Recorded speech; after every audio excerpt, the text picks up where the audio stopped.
de footballeur professionnel à recruteur en cabinet, puis en entreprise et maintenant chef d'entreprise, j'ai eu quelques vies avant de trouver mon équilibre, ma singularité et de réussir à la placer dans un environnement favorable au développement de mon plein potentiel.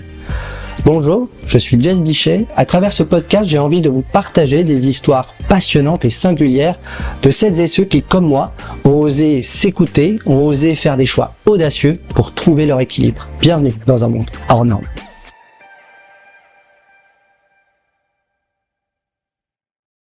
Bonjour, bienvenue dans ce nouvel épisode d'Hors Normes. Je suis aujourd'hui avec Valérie Strabach. Salut Valérie. Salut Jess. Ça va ? Oui, ça va. Un peu bien. Stressé, je crois. Ouais, un peu beaucoup. Oui, tout à fait. Alors, est-ce que tu pourrais juste, pour ceux qui nous écoutent ou qui regardent sur la chaîne YouTube, nous dire qui es-tu et ce que tu fais aujourd'hui ? Alors, je m'appelle Valérie, j'ai 42 ans et je suis entrepreneur dans l'économie circulaire et plus particulièrement en joaillerie circulaire. Super, c'est clair. C'est clair, formidable. Alors, je vais te poser la question que je pose en tout démarrage de mon podcast Hors Normes. Est-ce que tu avais imaginé une seule seconde faire ce que tu fais aujourd'hui au démarrage de ta carrière professionnelle ? Évidemment que non. Par quoi as-tu commencé ? Parce que là, aujourd'hui, tu nous parles d'économie circulaire, de joaillerie. Tu as fait des études en joaillerie ou économie circulaire ou autre chose ? Pas du tout.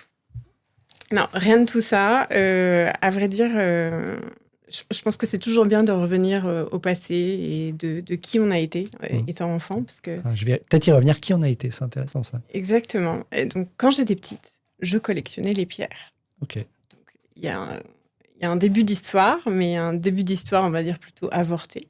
D'accord. Puisque, en effet, en termes d'études, pendant très longtemps, je me suis plutôt destinée à être vétérinaire ou prof d'histoire. Donc déjà, on voit que c'est deux voies complètement différentes. mais je trouve qu'aujourd'hui, avec le recul, je me dis ça représente bien finalement ce que je suis. Okay. C'est-à-dire, j'aime des choses très différentes, etc. Mais finalement, il y a des choses qui se relient. Comme quoi, voilà. par exemple ? Qu'est-ce qui se relie ? Mais pour le coup, alors l'histoire, le fait que j'ai voulu être prof d'histoire aujourd'hui, je suis un antiquaire en ligne avec la joaillerie circulaire. Donc quelque part, je réécris l'histoire, certaines périodes esthétiques, etc. L'art déco, l'art nouveau, la période rétro, etc. Donc ça, c'est resté et c'est très chouette. Ensuite, vétérinaire, c'est tout simplement j'aime la vie sous toutes ses formes, ça n'a pas changé. Okay. Et cette vie, je considère qu'il faut la célébrer, il faut préserver ce qui est beau. Et pour moi, la beauté est principalement dans la nature et en fait, on peut la retrouver aussi dans la main de l'homme.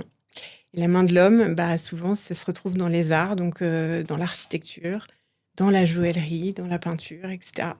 Donc finalement, tout ça écrit l'histoire d'aujourd'hui. D'aujourd'hui, mais il me semble que tu es passé par une école de commerce. Donc, tout ce fait. que tu viens de me dire n'est absolument pas crédible. Enfin, aujourd'hui, oui, et on va y revenir, mais tu n'as pas du tout fait ça au démarrage de ta carrière. Pas du tout. J'ai pas du tout fait ça, en effet, puisque finalement, en effet, je me suis inscrite pour les classes préparatoires, non pas vétérinaire, mais pour faire les classes prépa à HEC. Pour le coup, et j'étais hyper convaincue de ça, étonnamment, bien que je venais d'une famille qui ne connaissait pas du tout ce que c'était les classes préparatoires, etc. D'accord. Et ça, je dirais, c'est plutôt l'école, l'encouragement de mes professeurs, des classes que j'ai pu faire, etc. Pourquoi ? Parce que tu étais plutôt une bonne élève ? Oui, c'était exactement ça. Et je pense aujourd'hui qu'à l'école, on nous pousse vers ça. D'accord. En fait, dès lors qu'on en a les capacités. Et quelque part, c'était très flatteur aussi de se dire je vais passer par la voie royale, etc. D'accord. D'avoir un beau diplôme, etc. Enfin, ça, c'était très valorisant et très valorisé aussi au niveau de ma famille. Pourquoi? Parce que tes parents n'ont pas fait d'études, du coup, c'était une fierté familiale ou... Alors oui, il y a de ça. Mes parents sont tous les deux issus d'un milieu très ouvrier. D'accord. Donc notamment mon père n'a pas eu l'occasion de faire des études, on va dire, par la voie standard. Ok. Très tôt, on lui a dit tu iras travailler à l'usine, etc. Donc il était destiné à ça dès ses 14 ans. Dès ses 14 ans? Oui, c'était ça Wow. le le projet. projet. Wow. Ma grand-mère a néanmoins intercédé auprès de mon grand-père paternel pour dire non, il va aller faire un CAP. Et donc mon père a fait un CAP de mécanique. Et il a seulement été travailler à 17 ans à l'usine. Wow. Néanmoins, il a fait après tout son parcours en cours du soir, et notamment épaulé par ma mère. Ma mère vient d'une famille de mineurs et d'immigrés. D'accord. Et c'est la première de sa famille à avoir eu le bac. Ah ouais, donc il y a d'où la reconnaissance. Alors, d'où le fait que mes parents, alors, ils n'étaient pas, comment dire, c'était pas des ayatollahs des études, mais en revanche, ils y voyaient une vraie chance. Et c'en est une, et j'en suis convaincue encore aujourd'hui.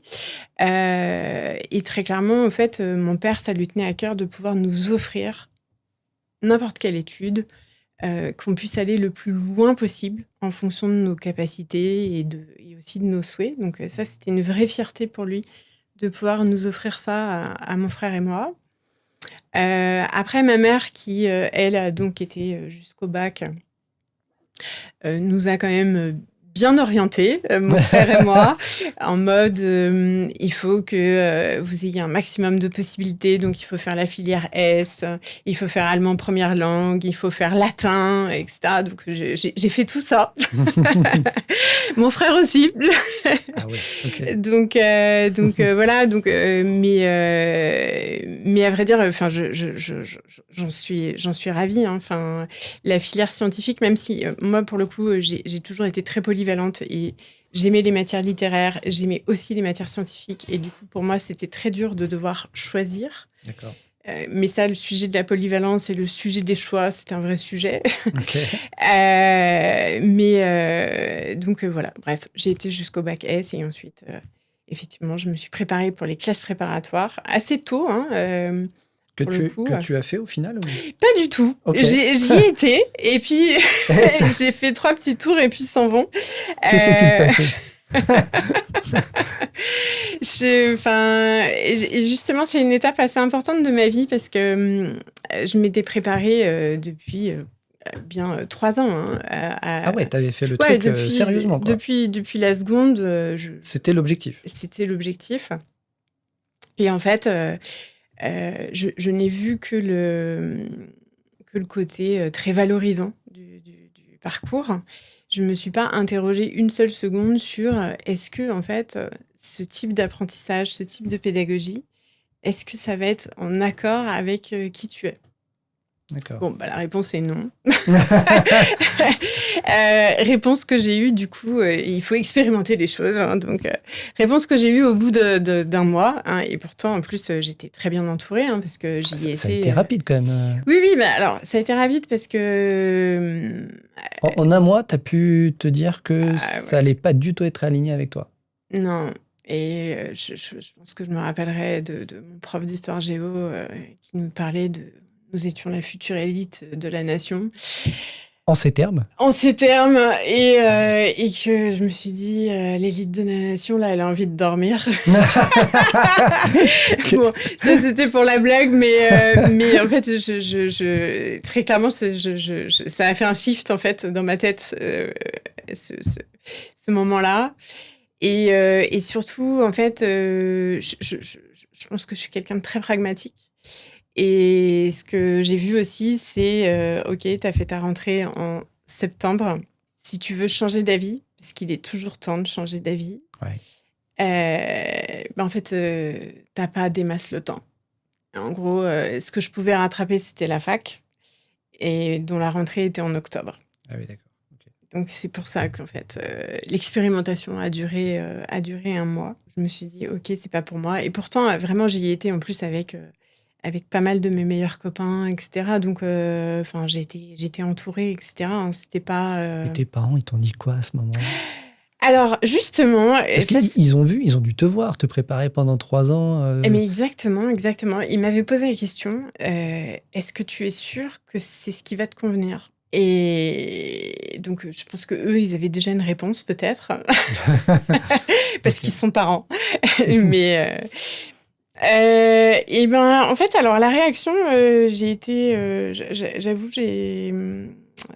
ça m'a fait du mal parce que quand je suis rentrée à la maison et que je leur ai dit, je vais arrêter.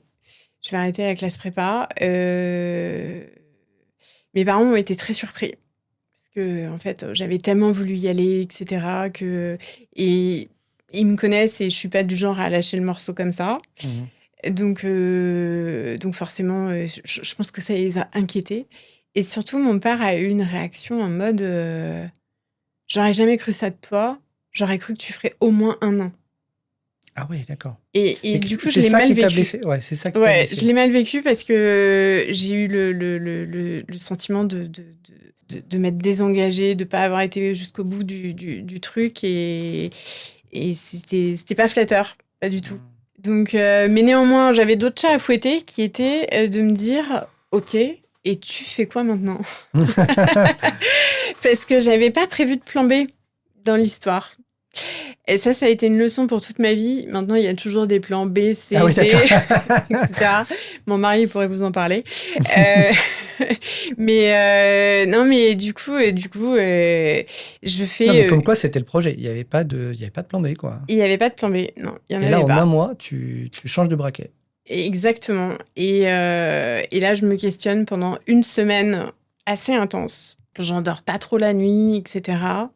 De me dire, est-ce que tu restes sur le plan, tu fais une école de commerce, grosso modo, tu gardes cette finalité de diplôme. Ok. Mais en fait, encore une fois, on se parle de diplôme et on ne se parle pas de qu'est-ce que tu veux faire dans la vie. Ouais.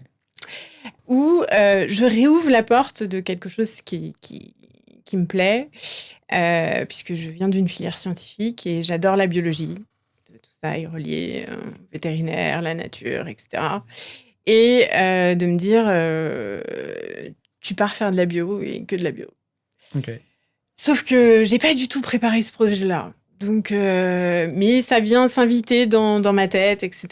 Au final, je tranche et je me dis, je reste sur mon projet je vais aller faire une école de commerce, je vais préparer les concours parallèles. D'accord. Et donc, je vais aller gentiment de l'autre côté de la rue. Littéralement, c'est ça en plus. Ok. À la fac de droit et d'économie, sachant que je n'ai jamais fait de droit et d'économie de ma vie. Mais je vais aller faire ça pendant 2 ans, Ok. le temps de rattraper mes concours d'école de commerce. Et Wow. c'est ce que je fais. Et comme quoi, en fait, c'est ça que j'aime dans la vie, c'est que j'ai passé 2 super années Ok. à l'université. Alors, c'est beaucoup moins valorisé. Et ça, pour le coup, j'en souffre un peu, puisque pour moi, dans ma tête, je suis passée de la voie royale à la voie très standard. Ouais, ouais. Ah, je suis Mais d'accord, c'est pour très, autant, très sous-coté. Ouais. oui, mais pour autant, en revanche, ça me correspond, mais tellement mieux. Mais qu'est-ce qui te correspondait mieux en L'autonomie. université? L'autonomie. L'autonomie. En fait, la classe prépa, c'était le lycée x10 en termes de... T'es surveillé, tu deviens pas adulte, en fait. T'es dans ton microcosme, etc. Alors que l'université, globalement, t'es lâché dans la nature. Donc, si tu sais pas travailler, il y a peu de chances que ce soit là où t'apprennes. Ouais. Mais en revanche, si t'es bien organisé, si tu sais où tu vas, ça peut être une super expérience qui laisse du temps aussi pour autre chose. Donc, du coup, je fais l'université. Je m'en sors très bien, hein, puisque j'ai mon diplôme avec mention bien. Et je travaille à côté. Ok. Et ça me donne j'avais très envie d'être indépendante financièrement. C'est quoi le job que tu fais à côté? Alors, je suis prof. D'accord. Donc, j'ai repassé le bac un certain nombre de fois avec mes élèves, particulièrement en mathématiques. Et je suis aussi hôtesse. Donc là, un job un peu plus d'apparat, on va dire, mais qui a le mérite de rentrer dans une espèce de petite communauté avec d'autres hôtesses, d'autres stewards, et de faire des événements, ma foi, très sympas. Et c'est une manière aussi de découvrir la vie. J'ai envie de dire, ça permet de se frotter à différents mondes, des mondes que je connais pas du tout. En plus, j'ai été plutôt assez couvée.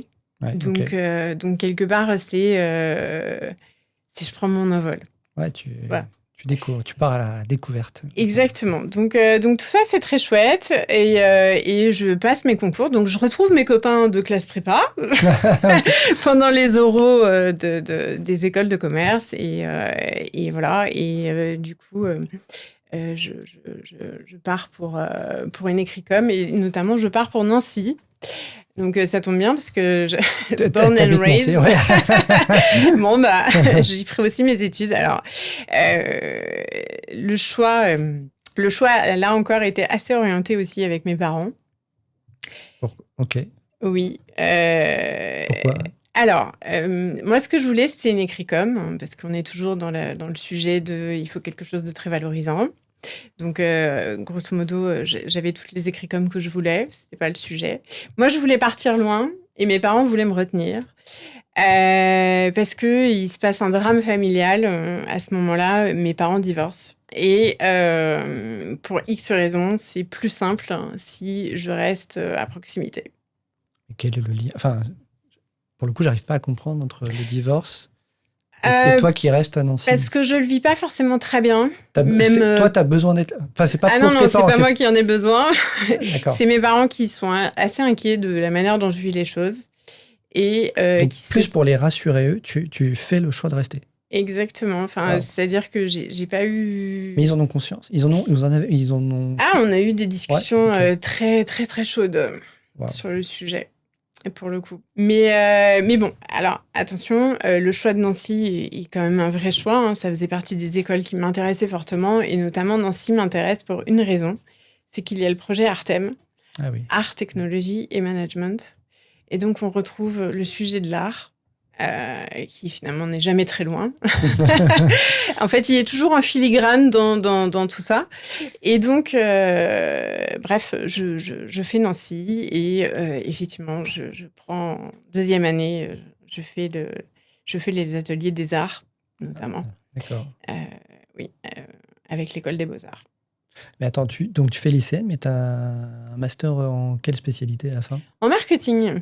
J'ai fait la spécialisation marketing, tout à fait. Et après, tu démarres ta carrière pro, où ça, dans quelle boîte, etc. À l'époque, l'alternance, tout ça, ça n'existe pas. En revanche, ce qui commence à essaimer pas mal, c'est l'année de césure. Et moi, cette année de césure, je décide de la faire entièrement en entreprise. Donc, l'année de césure, elle a lieu entre la 4e et la 5e année d'études. Donc, grosso modo, entre la 2e et la dernière année d'école. Et cette année de césure, au final, je la fais au printemps, donc à Paris. Depuis toujours, j'ai hyper envie d'habiter à Paris. Okay. Donc, je suis ravie d'aller faire cette césure au printemps. Donc, c'est le milieu du luxe, etc. Enfin, grosso modo, c'est... Les filles qui vont en école de commerce aiment beaucoup s'orienter vers le luxe. On a l'impression que c'est un mème. Mais donc, voilà. Donc, je réalise ça. Je vais en marketing au printemps. Et je passe vraiment une super année. Et je pense que d'ailleurs, cette année, elle a été assez fondatrice pour me faire aimer le travail en entreprise. Ah ouais, carrément, te faire aimer le travail. Vraiment, j'ai adoré cette année-là. Alors, j'ai été, je pense aussi, très bien entourée. J'ai eu une maître de stage qui était top. J'ai rencontré d'autres stagiaires comme moi. Est-ce qu'après, ensuite, tu es embauchée par le printemps ou pas du tout ? Alors non, puisque moi, je suis en année de césure. Ouais. Néanmoins, il faut que tu termines la dernière année, pardon. Ouais. Exactement, donc il faut que j'y retourne. Néanmoins, ça se passe effectivement très très bien. Donc on évoque le sujet de pourquoi pas, une fois que je suis diplômée, de tenter l'aventure, etc. Mais je découvre la réalité des salaires dans le luxe. Parce qu'en fait, autant ça paye bien en tant que stagiaire, autant en fait en CDI, c'est plus la même histoire. Ça m'a fait toujours sourire en tant que recruteur. Tu as forcément effectivement ce que te racontent les écoles de commerce. Oui, à la sortie, tu pourras prétendre à ceci, à cela. Et après, il y a la loi du marché. Exactement. Là, c'est un peu différent. Ouais. Exactement. Et comme ils ont l'embarras du choix, effectivement, les prix baissent, donc les salaires ne sont pas mirobolants. Donc, bref, je retourne faire ma 3e année qui, somme toute, est très, très courte. Et je me dis, je vais diversifier mon CV et je vais faire un secteur d'activité très différent. Et comme il y a ce sujet de salaire quand même, parce qu'il y a un moment, il ne faut pas déconner, il faut gagner de l'argent. Du coup, je me dis, je vais tenter autre chose. Et je pars faire mon stage de fin d'études dans les télécoms. Les télécoms, à cette époque-là, on se dit c'est 2005-2006, c'est encore le début, c'est des boîtes qui sont quand même très jeunes, qui embauchent du jeune, pour le coup, donc c'est des boîtes qui sont très dynamiques, très innovantes, etc. Et c'est vraiment l'âge d'or du développement des téléphones portables, etc. Donc, là, pour le coup, tu arrives au bon moment. Exactement. Donc, alors, 2 salles, 2 ambiances. Le printemps et SFR. C'est clair. Rien à voir, mais en même temps, c'est ça que je suis venue chercher. Donc, là encore, on retrouve... j'aime bien les choses très, très différentes. Et donc, là, c'est une autre mentalité de boîte. Et autant le printemps est très... Enfin, à cette époque-là, est très conservateur. Aujourd'hui, je ne sais pas ce qu'il en est, mais autant, en revanche, SFR est à fond dans l'innovation, etc. Donc, c'est très nouveau, c'est super, c'est très responsabilisant. Je prends du coup un stage de chef de marché. Sur le segment du prépayé. On s'en rappelle plus, mais en fait, le prépayé, c'était quand même la vache à lait des télécoms. Oui. Ouais. Donc, aujourd'hui, ça n'existe quasiment plus. Enfin, limite, c'est une niche de marché. Donc, ce qui montre à quel point, en fait, l'industrie a tellement évolué. Mais bon, bref, et c'est faire stage de fin d'études et ça se passe très bien. Et du coup, il me propose de me garder. Donc, effectivement, je rentre vite fait pour boucler mon mémoire de fin d'études et je rempile du coup pour mon premier poste officiel. Et là, à Paris, chez SFR à Paris, à La Défense. On a l'impression que c'est un cliché. Ah ouais, c'est clair. Ouais. C'est un cliché. Donc, voilà. Et, là, tu fais combien d'années chez eux ?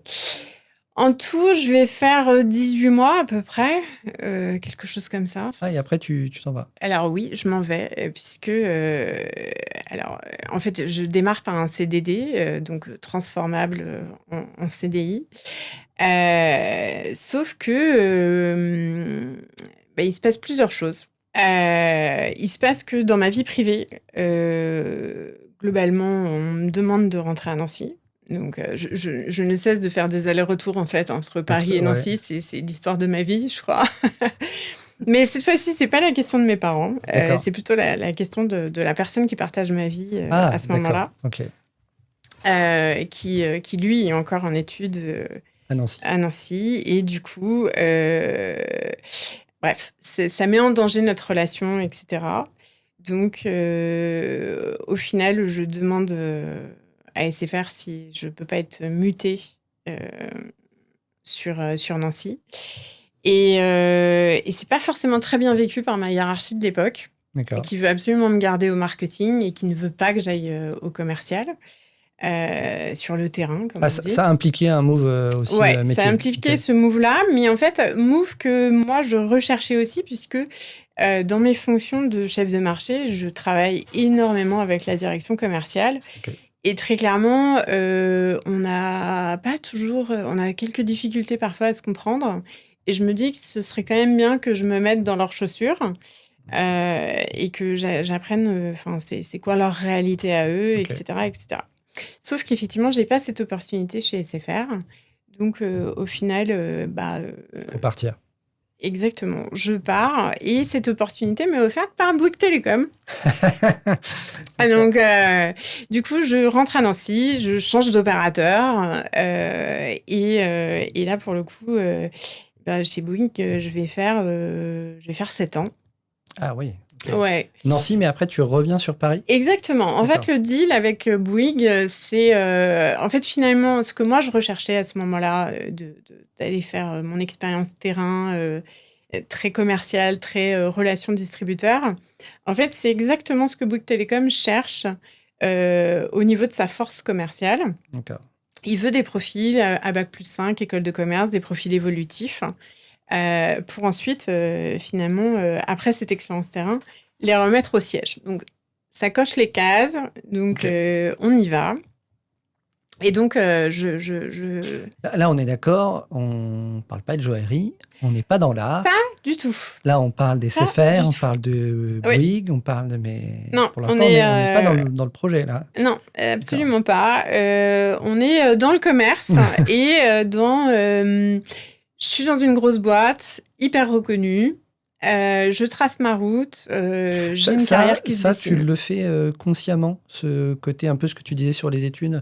Bon, t'es passé par la fac, mais à un moment donné, il faut quand même prendre la bonne école, enfin, qu'il y ait des marqueurs quand même de Exactement. reconnaissance sociale. C'est exactement ça, en fait. Ah ok, là, mais en conscience. Ouais, Ok. c'est des choix. Quand tu choisis en termes d'entreprise de prendre des grands noms, des boîtes qui sont cotées au 440, etc., c'est pas. Enfin, c'est un choix. Non, mais est-ce qu'à ce moment-là, t'avais pas forcément encore vraiment pleinement conscience que tu voulais aller dans l'art ou chose ou... Ah non, Non. en fait, on va dire, c'est quelque chose que j'ai vraiment mis de côté. Ouais, là c'est un moment où c'est complètement mis sous cloche. Exactement. C'est de se dire, ça fait partie de moi, ça fait partie de ce que j'aime, mais néanmoins, là, il y a plus urgent, il faut construire une carrière, il faut faire de l'argent. Ouais, là, Grosso modo, tu réponds aux critères sociaux presque qu'on c'est exige tellement de ça. quelqu'un qui sort d'une école de commerce. C'est tellement ça, en D'accord. fait. C'est finalement, j'ai embrassé une certaine définition de ce que c'est que le succès, la réussite dans le travail, etc. Que ça se mesure par rapport à un salaire, des responsabilités, une taille d'équipe, etc. Enfin, ça aussi, c'est un énorme cliché, mais en fait, voilà, j'enchaîne les clichés. Mais à ce Mais- moment-là, tu prends du plaisir Mais quand tout même. à fait, oui, Ouais. bien sûr, parce que, après, comment dire, j'ai eu la chance dans tous mes jobs, même si ça a été gouverné par ces choix très rationnels, c'est de rencontrer des gens top, avec qui je me lie, avec qui il se passe des choses, et surtout, j'apprends énormément. Parce que c'est le gros avantage aussi de faire ce type de boîte, c'est que vous apprenez beaucoup, vous avez des moyens, etc. etc. Ouais, il y a de la matière. Ok. Donc, bref, je fais cette expérience terrain chez Bouygues et le deal était je remonte au siège. Donc, je remonte au siège et là, pour le coup, premier changement, et c'est un gros tournant pour ma carrière, et c'est que, en fait, j'ai pas envie de revenir sur un job comme j'ai pu le faire chez SFR, pour la simple et bonne raison qu'en fait, à vrai dire, chez Bouygues, le job que je faisais chez SFR, il est divisé en deux. D'accord.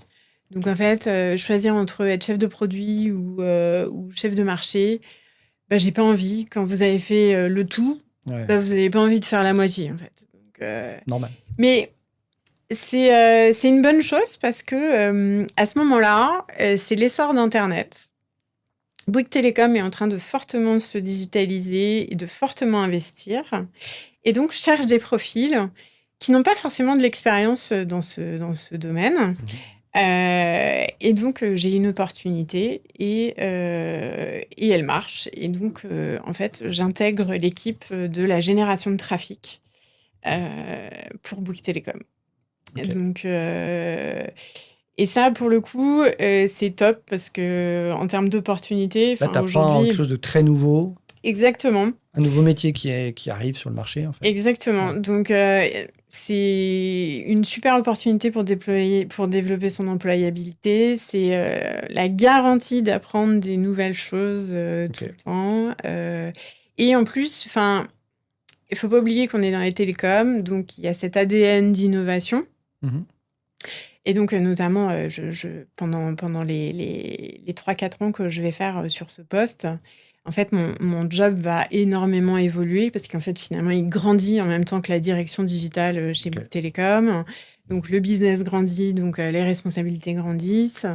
Et surtout, il y a une vraie appétence dans la boîte pour tester plein de nouvelles solutions, etc., plein de nouveaux prestataires. Donc, vraiment, Ouais, donc tu t'éclates là à ce c'est une moment-là. expérience qui est vraiment très riche. Donc, c'est super. Mais bon, il y a un moment, la vie est faite de cycles. Et le truc, c'est que j'arrive quand même un peu au bout de mon cycle de télécom, de me dire, OK, j'ai vécu l'âge d'or, etc. Mais il y a aussi Free qui arrive, qui Ok. perturbe énormément le marché. Enfin, ça bouge énormément et autres. Et je me dis, bon, il est peut-être temps de voir autre chose, de faire autre chose. Ok. Et notamment, je veux rester dans le numérique, mais je veux toujours aller plus loin dans le business. Donc, je veux me raccrocher plus près du réacteur. Donc, je veux faire du e-commerce pur. Ok. Donc, du coup, Cette expérience-là, en tout cas, déclenche chez toi l'envie d'aller un Ouais, peu plus loin dans le e-commerce. exactement. D'accord. Oui. Enfin, je me vois pas faire autre chose, etc. Donc, et je me dis, change de secteur d'activité, parce que changer de secteur d'activité, ça permet de changer les problématiques et de trouver ce fameux job encore un peu plus brandé, on va dire, e-commerce. Ok. Donc, c'est ce que je fais et j'arrive du coup chez Conforama, alors, qui est dans l'équipement de la maison. Donc, on reste dans une dominante très mass market. Donc, Ouais. là encore, on est très loin de la joaillerie. Mais ça colle aussi, on va dire, avec ma vie du moment où, voilà, je suis en train de m'installer dans l'immobilier, etc. Donc finalement, équiper sa maison, c'est un marché qui est connexe. Ok. Donc ça me parle beaucoup. Et donc chez Conforama, j'intègre leur direction e-commerce. Et pour le coup, je m'occupe de toute l'animation commerciale du site. Et dans mes attributions, j'ai le management du studio de création, Ah, de toute la création graphique, en fait, ok. pour le site internet, mais aussi pour les leviers de génération de trafic, etc. etc. Donc, Déjà, on arrive dans la créativité. quelque part, voilà, ça me permet de récupérer ça. Donc, après, avec des codes très mass market, Bien et sûr. puis, voilà. Mais en effet, il y a je retrouve ce contact avec la création, on va dire. Donc, d'être en contact aussi avec des agences de com, etc. Parce que, Mhm. après, dans mon parcours, je vais m'occuper des réseaux sociaux, etc. Enfin, j'ai toujours fait des missions annexes, en fait, qui me permettaient de découvrir autre chose, de construire À ce moment-là, finalement. c'est intéressant. On commence effectivement en tout cas, la création effectivement arrive petit à petit, de manière timide, en tout cas, dans ta vie. Alors oui, alors rien à voir avec Ce que tu fais aujourd'hui. avec aujourd'hui, oui. Mais quelque part, ça vient satisfaire quelque chose chez moi. Ça, Mais tu sais pas encore quoi, c'est peut-être. certain. Donc voilà. Pour autant, Ah, tu sais pas à ce moment-là que finalement ça vient. non. Ouais. Non. Pour le coup, finalement, pour moi, c'était comme renouer avec les interactions d'agences de com et de création que j'avais pu avoir en marketing relationnel quand j'étais au printemps, en fait. Et Ouais, où d'accord. je Ok. créais du Hmm. magazine, du mailing, etc. Où j'avais du shooting photo et autres. Voilà. Donc, Ok. finalement, c'est renouer un peu avec ça. Mais encore une fois, dans des codes qui sont très mass market. Après, pour autant, je fais ça 3-4 ans et j'ai un heureux événement. Et mon retour de congé mat, c'est avant de partir en congé mat, j'exprime à ma directrice que j'aimerais bien faire autre chose.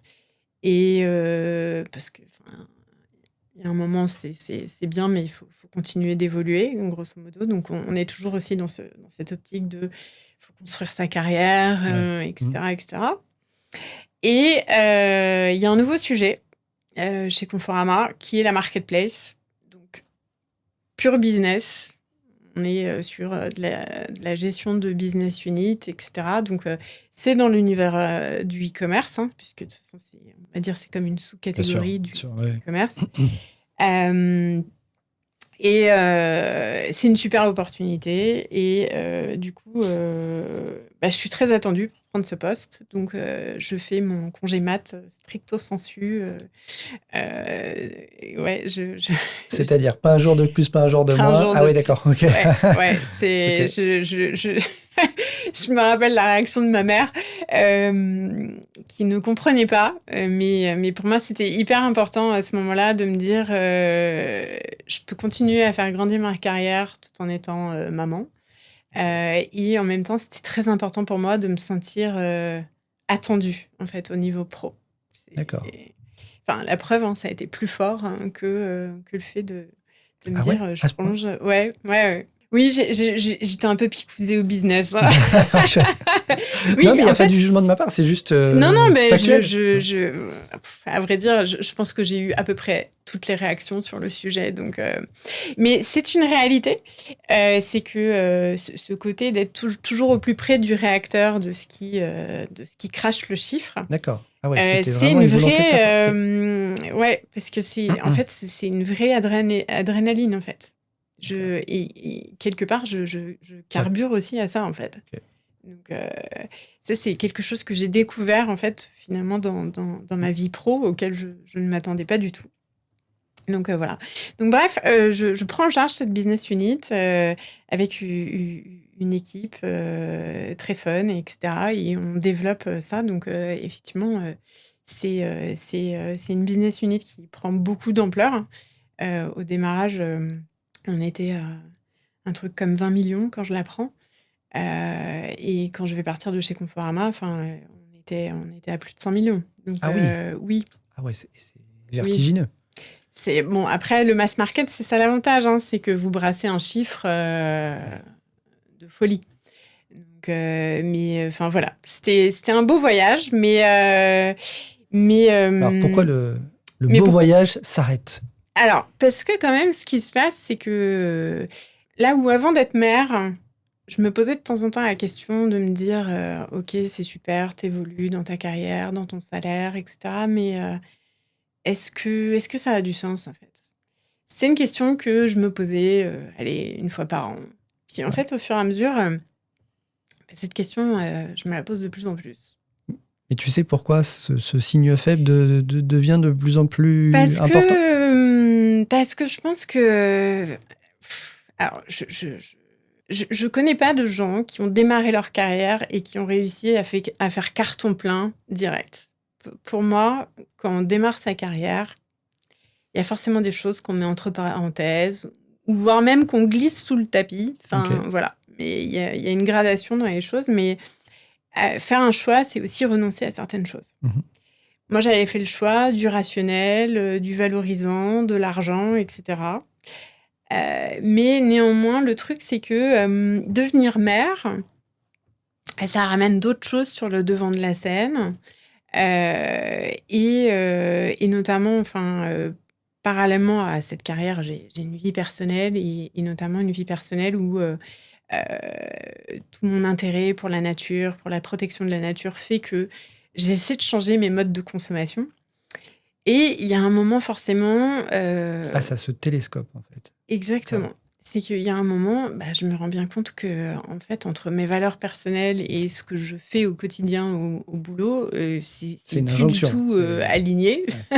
Ouais. Et c'est sûr qu'en surcouche, je suis maman et je me dis, mais parmi ce que j'ai envie de transmettre à ma fille, et notamment l'amour du beau, ça passe par le fait qu'il y ait une nature qui soit préservée, quel monde je vais léguer à mon enfant, etc.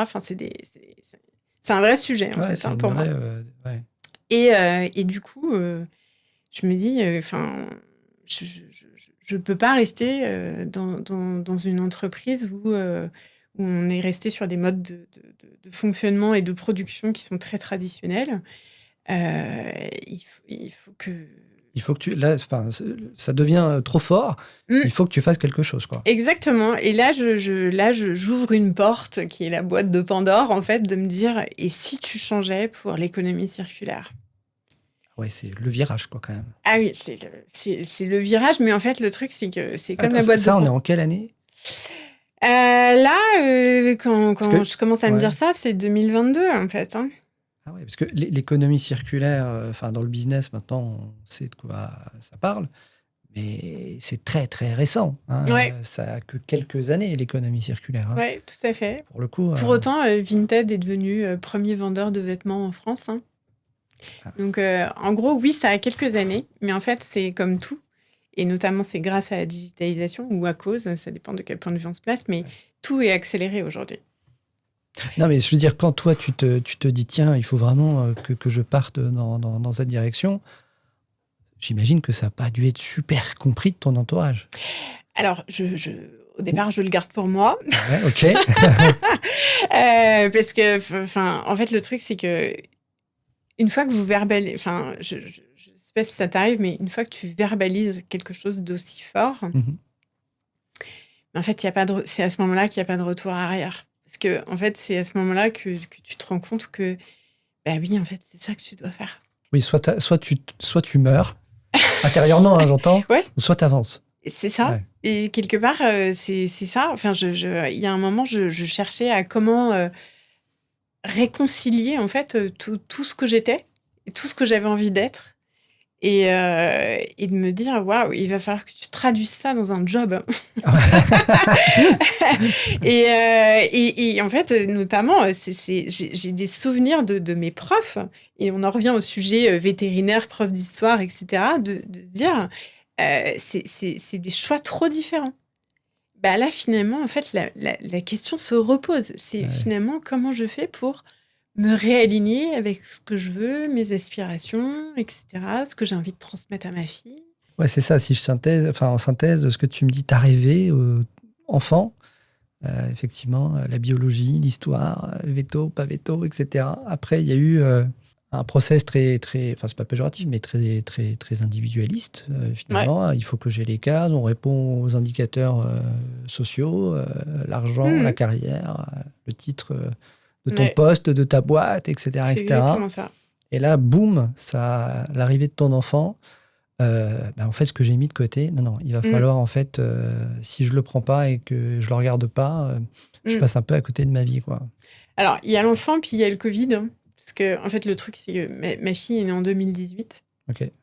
Mais en fait, le Covid arrive très vite, hein, pour le coup, derrière. Hein. Et c'est vrai que je dirais c'est la somme des deux. Parce que finalement, le Covid nous a aussi obligés à ralentir. Et je pense que pour beaucoup de gens, ça a été le moment Non, de mais se poser des questions. ouais, non, mais c'est intéressant. Ça a été une chance pour toi, en fait. Exactement. Ouais. Alors, ça a été une chance aussi. Parce que j'ai eu droit à une seconde chance sur le congé maternité. Je me suis retrouvée au chômage partiel. Parce que ma boîte, pour le coup, n'allait pas très bien. Et comme en plus j'étais en charge d'un tout petit et que je n'avais plus de moyens de garde Ah oui, et que d'accord. mon Ouais, ok. mari était en première ligne parce que lui travaillait en grande distribution et il fallait bien que les D'accord. gens aillent faire leurs courses. Bref, du coup, je me suis mis en retrait, je me suis mise en chômage partiel et j'ai laissé travailler mes équipes pour le coup pour faire tourner D'accord. la Je comprends. marketplace. Et c'est vrai que du coup, j'ai eu du temps et pour ma fille et pour mes questions. Donc voilà, donc je l'appelle mon deuxième congé maternité, mais il a abouti aussi à d'autres questionnements. Mais Oui, mais c'est intéressant parce que du coup, mm, tu débouches sur quoi? Enfin, ce temps de pause un peu, il débouche sur quoi à la fin? ben, alors, j'ai pas les réponses, hein, mais très clairement, en fait, les questions sont là et en fait, je ne peux plus les ignorer. Le truc est là, c'est qu'il D'accord. faut que je compose avec. Et du coup, ça devient très pénible. Parce que, Ah, vraiment, dans tout quotidien, ça devient. ouais, j'ai l'impression d'être schizophrène, en fait. Parce que je sais pas comment réconcilier tout ça, etc. Mais bon, au final, arrive ce truc de l'économie circulaire. Et si tu allais en économie circulaire? Et là, je me dis, waouh, c'est peut-être ça ma solution. Et en fait, quand finalement vous acceptez quelque chose que vous n'étiez pas prêt à accepter auparavant, bah vous êtes open sur vachement plus de choses. C'est vrai. Mais c'est vrai. C'est vrai parce qu'à partir du moment de dire, OK, si tu vas en économie circulaire, il faut que tu creuses le sujet, etc. Et ben, qu'est-ce que tu ferais comme produit? Et là, en fait, le truc qui C'est le s'impose, champ c'est de des se possibles. dire, alors oui, c'est le champ des possibles, mais là, il y a forcément une petite voix, et notamment la voix de l'enfant qui dit, et si tu prenais un produit passion? Ah, ouais. Tu Et reviens donc, à la petite pierre que... exactement. D'accord. Et on revient aux pierres, etc. Et je me dis, waouh. En fait, c'est vertigineux de se dire, waouh. Mais je vois, En t'en as les fait, larmes aux yeux. C'est ouais, j'en ai les incroyable. larmes aux yeux parce que c'est une révélation, en fait, pour moi. Vraiment. Et surtout, la révélation. Enfin, je sens effectivement dans tes larmes qu'il y a à la fois du bonheur, de la réconciliation, et en même temps, t'as fait ce qu'on te demandait de faire, en fait. Tu vois, pendant pas mal d'années, ça t'a apporté, j'entends, tu as trouvé ton plaisir, t'as fait des choses intéressantes, mais là, c'est presque une consécration, quoi. Alors, en fait, Tu c'est te réconcilies avec toi, en fait. C'est exactement ça. C'est la réconciliation. En fait, c'est ce que j'ai finalement la solution à un problème qui était insoluble pendant des décennies, de me dire comment je fais dans un même job tout ce que j'aime faire. Et est-ce que, alors ça, je sais pas, je m'aventure peut-être un peu loin dans ce que je vais te dire, mais parce que je l'ai reçu un peu comme ça, donc tu vois, tes parents divorcent, tu les fais passer avant toi, puisque tu fais le choix de rester à Nancy. Ouais. Tu vois, j'entends un peu ça, en fait, tu mets l'autre, voilà. J'entends aussi, à un moment donné, ça met ta relation avec ton conjoint en péril. Bon, genre, évidemment, tu le fais par amour, etc. Il n'empêche que tu trouves un autre poste, une autre société pour aller à Nancy. Même si j'entends, j'imagine, fait avec plaisir. Oui, enfin, cette histoire d'amour-là, elle s'est finie, en fait. Bah, hein. Bon, bah, voilà, tu vois. Donc, pour le coup. Bon, évidemment, il y avait pour l'autre et pour toi à ce moment, mais quand même, il y a un truc où je me dis, tu vois, il y avait toujours aussi cette quête. Alors, tes parents n'ont pas fait de grandes études, mais il y avait justement cette croyance et dans laquelle tu crois aussi que les études peuvent aussi t'élever et faire certaines choses, etc. Faut-il encore faire des études alignées avec soi? Mais bon, c'est un peu le débat qu'on a aujourd'hui. Mais il n'empêche que quand même, après la fac, tu fais les écrits comme pour reprendre quelque chose d'un peu élitiste et dire regardez, je fais partie du club. Tu vois, après, c'est les intitulés de postes et de sociétés. Regardez, je fais partie. En plus, c'est le cliché avec tu arrives à la défense, truc, milieu. Enfin, voilà. Enfin, tu vois, il y a un truc tu le fais un peu pour les autres. En fait, c'est pour les autres, pour les autres, pour les autres. Tu vois, tu dis, OK. C'est pour la galerie, en fait. Ouais.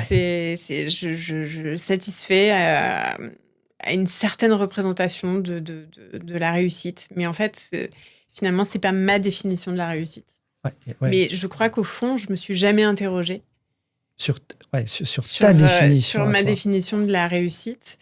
Et je pense que d'ailleurs, ça se traduit par aujourd'hui... Est-ce qu'on ne devrait pas tous se la poser, en fait? Mais alors... En début de carrière, tu vois, quand tu demandes à un enfant... Et même avant, en fait. Ouais, même avant, exactement. Et même avant, parce que au final, ça conditionne tellement de choses. Et je me rends bien compte qu'aujourd'hui, je n'admire pas du tout le même type de personne versus auparavant. T'as un exemple? Non. Alors, non, je vais être plus générale, mais là où auparavant... par exemple, moi, j'aimais beaucoup regarder dans le LSA la page des nominations. Ah c'est oui, qui le nouveau directeur marketing de telle boîte, etc., etc. voilà, c'était... Parce que pour moi, ça faisait Alors, partie du chemin du petite digression, succès. effectivement, pour ceux qui vont nous écouter ou regarder sur la chaîne YouTube. LSA, c'est un magazine spécialisé Oui. dans ton ancien secteur, distribution, la distribution de manière générale. Effectivement. Et oui, je ne sais plus s'il est hebdomadaire ou... Je sais plus. Je sais plus, moi non plus. Mais en tout cas, il existe toujours d'ailleurs, ce Oui, tout à magazine. fait. Et effectivement, comme dans beaucoup de magazines, il y a des nominations Exactement. des uns et des autres, une espèce de mise à l'honneur aussi à la fois. Exactement. Ouais. Donc, ça représentait assez bien mon idée de la réussite sociale dans sa carrière, etc. Ah, tu t'étais dit un jour, à un moment donné, il faut que je... Ah ouais. Excellent.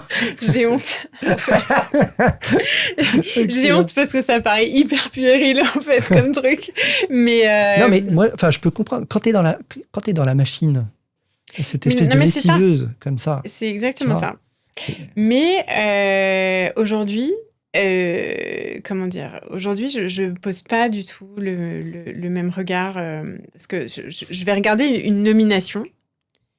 Mais pour le coup, alors certes, je vais me dire, ok, c'est le nouveau DG ou de telle boîte et autres. Mais en fait, tout de suite derrière, je vais me dire, est-ce que cette personne, en fait, est-ce qu'elle a du temps pour les choses qu'elle aime? Est-ce qu'elle a du temps pour sa famille? Est-ce qu'elle l'a choisi, en fait? Est-ce qu'elle est là où elle doit Est-ce être? que c'est choisi ou est-ce que c'est subi? Ça, c'est une question centrale, je trouve. Donc voilà. Donc au final, maintenant, je n'admire plus les gens juste sur papier glacé. En fait, pour que je les admire, il faut que je les connaisse vraiment, que j'arrive à saisir l'authenticité en fait de la personne et de me dire en fait c'est quelqu'un qui vit selon ses aspirations, vraiment. Parce que toi, tu as ouvert cette porte. Tu t'es autorisé à ouvrir cette porte aussi. Oui, alors, oui, mais je pense qu'en fait, on s'autorise à ça parce qu'on vit des choses malheureuses. En fait, on vit des chocs. Enfin, je pense qu'on est aidé par certains chocs émotionnels. Et notamment, il s'avère qu'en 2021, ma mère a déclaré un cancer. Donc, j'ai eu la peur de la perdre. Donc, ça questionne autour de ça et notamment de sa propre fin. Et en plus, j'étais maman moi-même. Donc, du coup, c'est de se dire... Exactement. C'est de se dire, bah oui, moi aussi, un jour, je vais disparaître. Mon enfant, il aura quel âge, etc. Est-ce que je suis prête à laisser partir ma mère aussi? Est-ce que finalement, on est prêt un jour à laisser partir sa mère? C'est compliqué. Et la même année, enfin, ma mère va très bien. Mais la même année, en revanche, j'enterre un de mes amis d'enfance. Et là, c'est très dur. C'est vraiment très, très dur. Il a 38 ans. Et... Ouais, c'est le choc. C'est le choc. Et alors, comme c'est une mort accidentelle, forcément, on ne peut pas se préparer à ça. Et c'est surtout que... pour faire son deuil, il faut du temps. Il faut de l'espace dans sa tête. Et je me rends compte que moi, j'arrive pas à faire mon deuil parce que justement, j'ai beaucoup, beaucoup de choses dans la tête.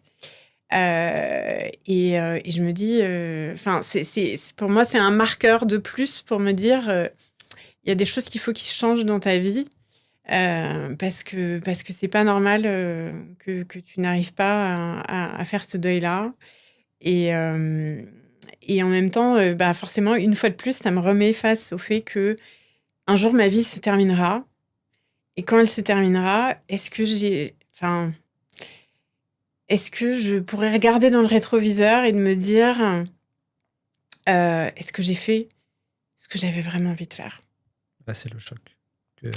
Donc, du coup, c'est tout ça mis bout à bout. Donc, c'est tout un cheminement. Hein, ça dure... tu vois bien, finalement. Mais en tout cas, ces différents chocs et moments t'ont poussé à ce questionnement en profondeur que tu as aussi accepté. Tu aurais pu aussi... Oui.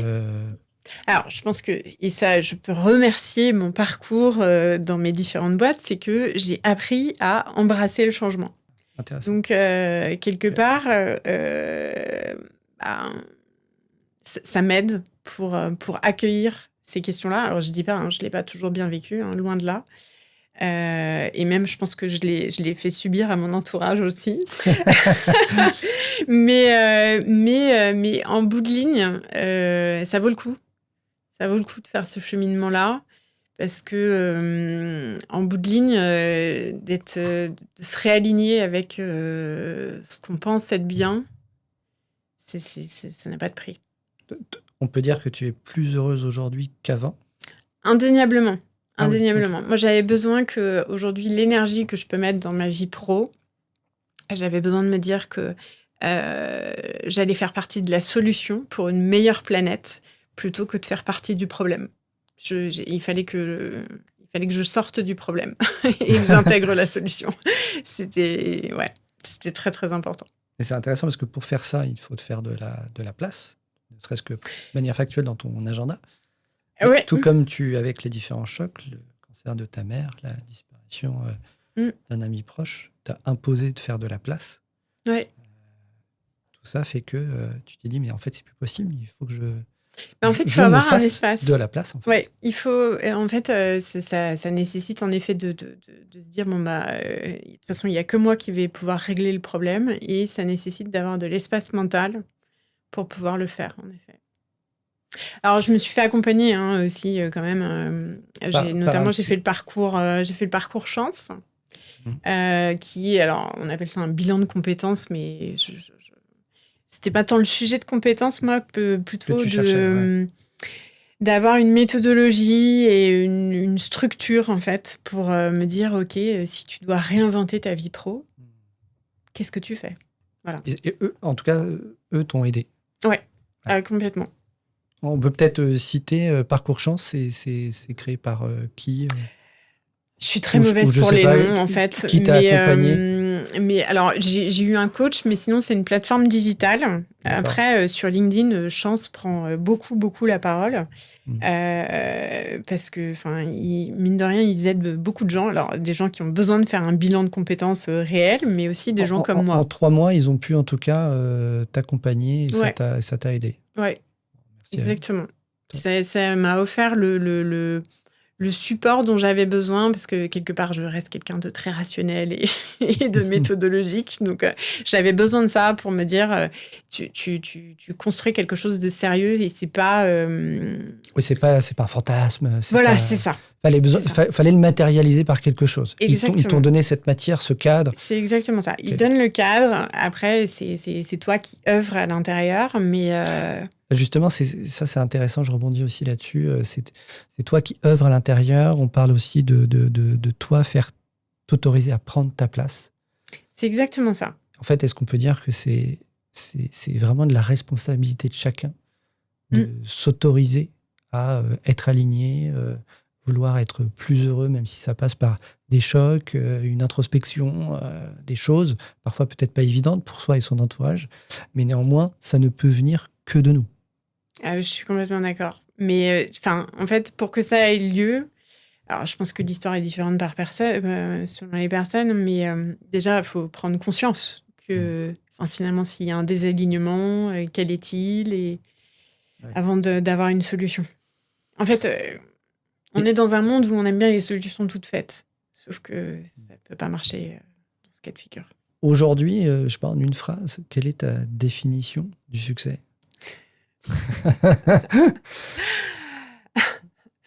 Même si j'ai bien compris que ton objectif avant c'était d'être dans le magazine LSA. Non, je plaisante. Alors, pour le coup, tu me demandes un truc là, une phrase. Une phrase où je sais pas, mais en tout cas je trouve hyper intéressant notre conversation et effectivement de se dire le plus tôt possible en fait, réfléchissez à votre définition du succès, parce que effectivement elle peut vous faire prendre des chemins radicalement opposés de ce que. En fait, je trouve intéressant cette interrogation parce qu'elle peut aussi confirmer ou se dire ok, je vais faire une prépa par exemple, ou je ne vais pas dans cette école de commerce. En fait, elle peut te donner une capacité à dire non, chose que tu ne t'étais pas donné en fait. Tu ne t'étais pas donné ce luxe de dire non Parce que finalement, tout à chacun, on réfléchit pas forcément à la définition du succès. Et donc, on embrasse le template de succès de la société ou de l'écosystème dans lequel on évolue. Et en fait, on peut mettre quelques décennies parfois à s'en sortir. En fait, aujourd'hui, je me dis, je suis authentiquement moi. C'est-à-dire que je mets plus quelque chose de côté. S'il y a une chose que tu, quand tu dis ça, c'est quelque chose que tu aimes, tu le mets plus de côté. Tu dis, Exactement. il est là, je le traite. Ouais. Donc, alors après, on se refait jamais, on reste ce qu'on est. Moi, j'adore apprendre, donc ça a été aussi le bon prétexte pour me dire, tiens, si je refaisais des études. Parce que au fond, j'adore ça. Je crois que j'aime apprendre. Donc après, moi, c'était pas une fin en soi de devenir entrepreneur, pas du tout.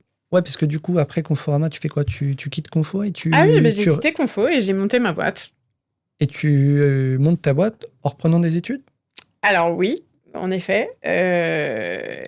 C'est-à-dire qu'une fois que mon projet, dessiné avec chance, où je me dis, OK, c'est vraiment ça que je veux faire, je veux être dans l'économie circulaire, je veux être dans le bijou de seconde main pour qu'on arrête d'aller dans les mines et avec tous les dommages que ça peut faire. Et on préserve aussi tout un savoir-faire joaillier français. Ce côté conservation patrimoniale est très importante. Ah ouais, là, tout s'aligne. Ah oui, non, mais en fait, au final, je me dis, waouh, c'est incroyable. En fait, finalement, tout ce que j'aimais, j'arrive à le remettre dans un métier qui, de toute façon, n'existait pas quand j'étais enfant et même quand j'ai démarré mes études. En fait. Ça n'existait absolument pas. Ouais. Donc voilà, mais et je me dis, ok, très bien, tu montes ta boîte là. Alors après, je vais réutiliser toute mon expertise, notamment des marketplaces, puisque notamment, il faut apprendre de ce marché que je ne connais pas, parce que la réalité, c'est quand même celle-là. Et pour apprendre, il faut vendre, et puis il faut retrouver ce côté adrénaline du business. Donc voilà. Et du coup, j'intègre des marketplaces partenaires spécialisés dans le bijou de seconde main, donc 58 facettes, Castafiore, Vestiaire Collective. Oui, parce que concrètement, ton métier, c'est, par exemple, je suis ton client, je souhaite, je ne sais pas, une belle montre. Ouais. Toi, tu vas la sourcer, tu vas essayer de la trouver, cette montre-là? Alors, il y a deux options. Soit, effectivement, je fais de la conciergerie, c'est-à-dire que j'ai des clients qui ont des besoins très précis et qui vont... où, en fait, je vais les aider à comment dire... ils peuvent avoir une idée plus ou moins précise du bijou ou de la montre qu'ils veulent. Alors, plutôt du bijou. Je suis plutôt du bijou. Dans le bijou. Ok, mauvais exemple. J'ai fait de la montre, mais... et je vais les accompagner pour soit mûrir leur projet, soit vraiment obtenir la pièce qu'ils cherchent. Parce que souvent, en fait, c'est des pièces qui sont assez rares et donc il y a un vrai sujet de disponibilité.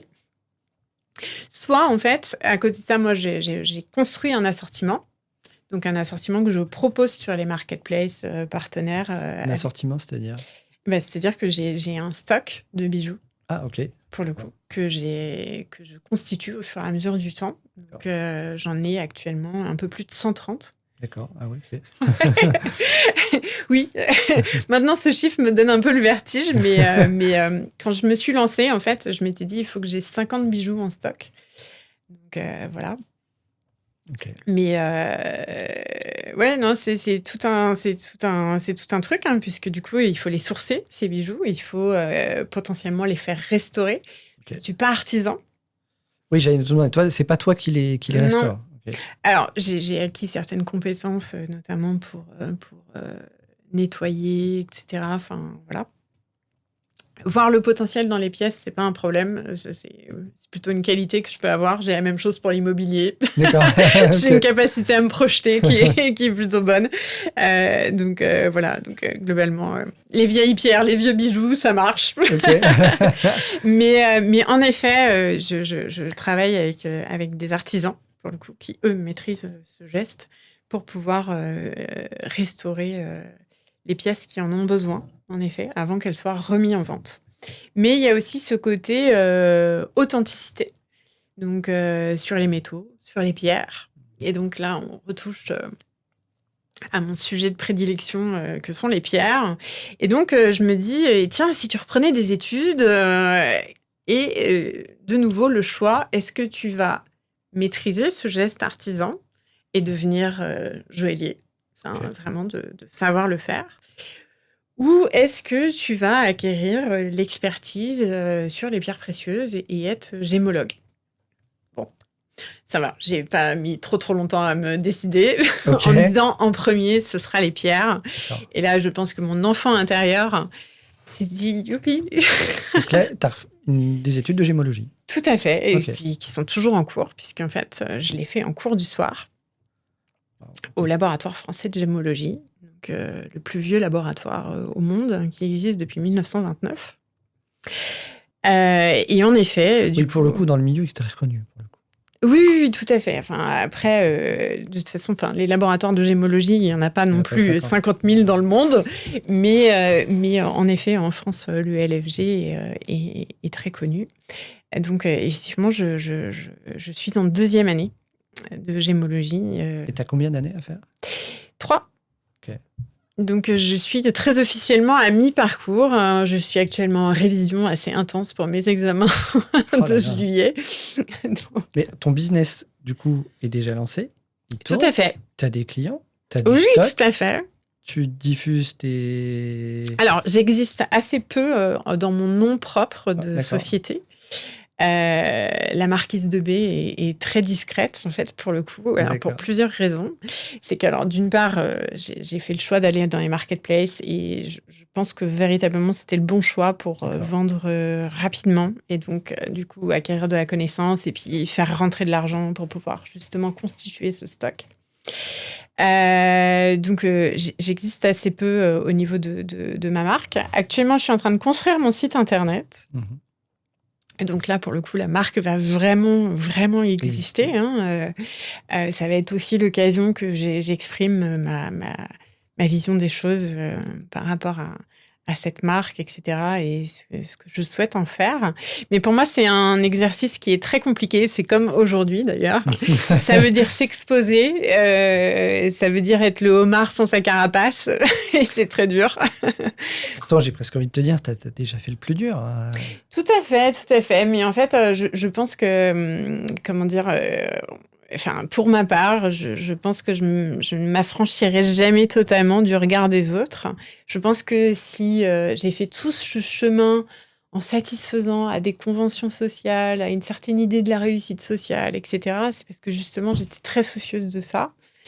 Et donc, forcément, pour moi, c'est un effort de m'exposer. Ouais. Après, est-ce que pour l'instant, tu le fais en catimini ? C'est ça? C'est un peu ça. Ce qui peut paraître étrange parce que dans mes précédentes fonctions, j'ai été très exposée. Mais finalement, c'était ma fonction. Oui, exactement. Et c'était pas exactement moi. Alors que là, c'est tellement moi que du coup... Tu parlais d'authenticité, c'est parce que tu as aussi à cœur d'offrir à tes clients, toi, ta vision des choses. C'est aussi, je peux comprendre en termes d'exposition, c'est plus la même chose. Ouais. Ah oui, non, c'est plus la même chose. Tout à fait. Donc ouais, c'est une vraie difficulté, en fait, pour moi. Mais bon, il faut en passer par là.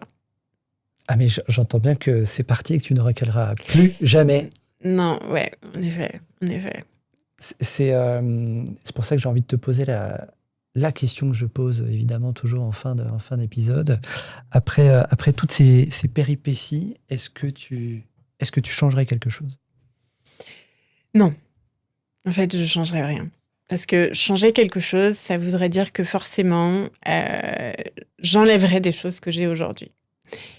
Si j'avais fait les choses différemment, il y a certainement des gens que je n'aurais pas rencontrés, des gens qui sont très importants aujourd'hui dans ma vie, et que, en fait, aujourd'hui, j'ai envie de garder tout le monde dans ma vie. Donc, ne serait-ce que pour ça, je ne changerais pas quelque chose. Je pense que tout ce cheminement qui peut paraître très, très long, en fait, il a largement contribué à faire ce que je suis aujourd'hui, etc. Et Et pour ça, à vrai dire, j'ai envie de dire merci à toutes ces expériences-là, en fait. Ouais, ce que tu dis aussi, ce que j'entends aussi, c'est si des personnes écoutent ou regardent ce podcast in fine, s'ils sont dans un certain moment de remise en question, allez-y. Vous allez avoir peur, ça va tanguer, mais en tout cas, derrière, c'est que du bonheur. Ouais. Comme je dis à ma fille, qui me questionne beaucoup sur la notion de courage, je lui dis, c'est quand tu as peur qu'il faut sauter. Ah, c'est mignon. Oui. Mais c'est vrai. Pour moi, c'est une excellente phrase de fin. Je trouve ça hyper mignon et tellement vrai. Merci beaucoup, Valérie, pour ce magnifique partage. Jess. Merci à tous de m'avoir suivi dans ce nouvel épisode d'Hors Normes. J'en perds mes mots, mais c'est pas très grave. Je vous dis à très très bientôt pour un autre épisode. Ciao, ciao. Au revoir. Merci d'avoir écouté ce nouvel épisode d'Hors Normes avec moi. J'espère qu'il vous aidera à oser vous écouter, à faire des choix audacieux et à prendre un chemin hors des normes. Si c'est le cas, je compte sur vous pour le partager à vos proches, mettre la note de 5 étoiles sur les plateformes d'écoute. Si vous souhaitez également me suggérer des invités ou tout simplement me faire part de vos retours, vous pouvez me contacter via mon compte LinkedIn. Je suis Jess Bichet et je vous dis à très très vite pour un nouvel épisode d'Hors Normes.